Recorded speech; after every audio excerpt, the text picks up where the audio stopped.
ridgeway all ready to go. But a detective, angry that he's been misled, abruptly cancels the trip. You're not going anywhere.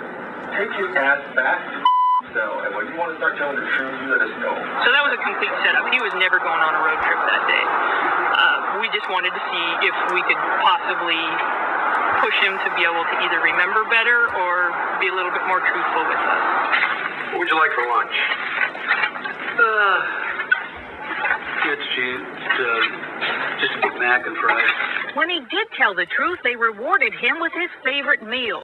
Gary Ridgway would constantly lie to the police, to the point where they got so frustrated, to the point where you just seen that detective come in, crack it at him, because he realised that, hang on a minute, this man loves the attention. He loves to revisit the crime scenes. Did you see him whistling? He was like, and then they picked up on that and they were thinking, you are not reliving that crime scene until we get what we want out of you. Which was pretty smart on their behalf, because also they were rewarding his supposed good behaviour. Like every time he told the truth, he would get a meal. Every time that he would tell the truth, he would get to go relive that crime scene. As gross as that sounds, it was smart on their behalf, because he was lying the whole time. All he was doing was lying, and they figured that, hang on, you want to go look at that crime scene? You can get some McDonald's if you tell us the truth. And how could they even think that they were going to get this serial killer like that? Well, they did, luring him with McDonald's and, hey, you can relive your crime scene if you tell us the truth. Like, when you think about it, they're very smart and calculated, but also they're very stupid. The way that they get caught, it just makes me laugh. I don't know why, but it just does.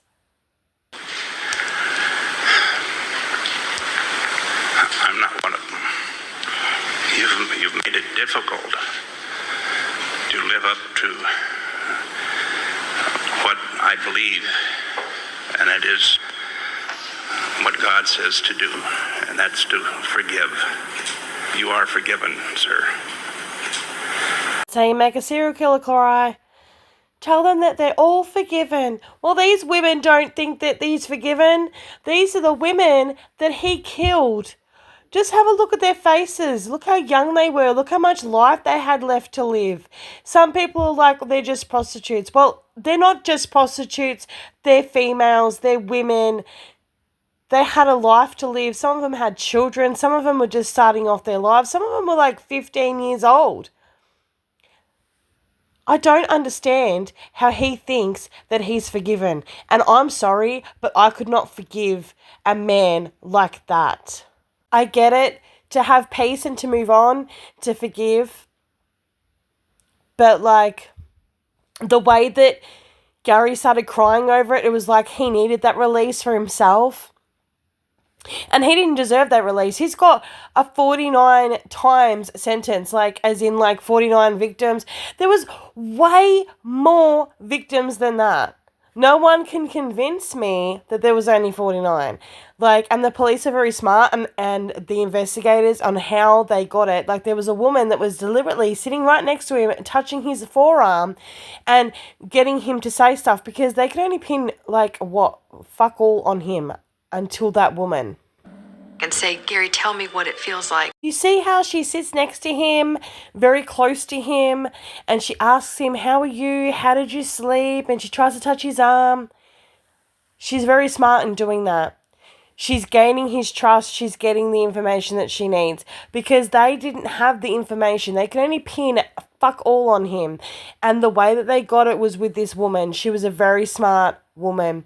She deliberately went out of her way to gain some sort of rapport with this man so he would tell her. So if this never happened, we would never have this information, because he was always lying. Like I said before, he wanted to go relive the crime scenes that much that he ended up telling the truth just to be able to go relive those crime scenes. And then they would reward him with McDonald's, like I was saying earlier. And this is another thing that falls into the same category. She was smart enough to realise that he was the kind of man that needed to tell what he wanted to say, but she needed the truth from him. We're never probably going to get all of the truth that we need, but at least these victims got their stories heard. I whipped out my ID, and with my ID would be I put my finger over my driver's license to hide my name. But on the opposite side was pictures. A picture of my son. Gary was the definition of a creep. He would make sure that these women, in the time that so many women were going missing and found dead, that they wouldn't think to even look twice at him, because he would throw toys on the floor. He would show them his ID. Then he would accidentally show them a photo of his son. One time he even brought his son with him.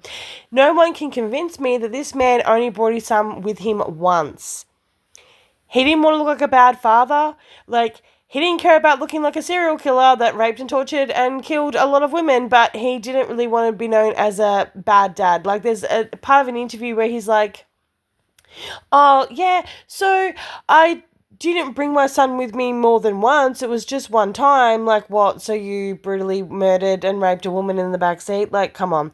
You can't tell me it only happened once. But I will say that a lot of it stopped or slowed down. It slowed down dramatically when he met his last wife. Everything stopped. They thought that the serial killer had died. That's how full on. This is the woman I'm talking about. He married her. Everything slowed down, basically stopped. They thought that the serial killer was dead because he wasn't killing anymore. She actually believed him. She believed all his lies until he went on to the court in front of everyone and they said, did you kill this woman? And he's like, yes, yes, yes, yes, yes, yes, yes. Imagine being this woman. You're sticking up for your husband thinking they've got the wrong guy, and realistically, he's raped, killed all these women, and you're just living with him. Sharing the morning coffee with him, going to bed with him, sleeping with him, and you're in the same house as a serial killer. I could not imagine anything worse than that. I mean, at first I thought she's really silly because she actually believed him, but like, he was believable. Very early on in the investigation, a woman was seen in his truck, right? And the boyfriend was like, I'm going to follow this guy. Who is this guy? Why is my girlfriend in the car? He follows him. He finds out where he lives. The police do a DNA swab. No one even talks about it since. This is the guy. All these years later, they do the DNA and find out this whole time, this simple looking guy was the actual guy that did it. If he never picked up that pretty little Asian girl, he never would have got done. His DNA never would have been in the system. How's that? Look at him sooking round. You killed a bunch of women, you deserve it. Look at this. He just looks like a normal guy. Every photo, you wouldn't even pick it that he's a serial killer. I mean, look at this. Normal average guy. Normal looking guy, just to, you know. And now look at him. Old and crusty and dusty and see you later, hope you die.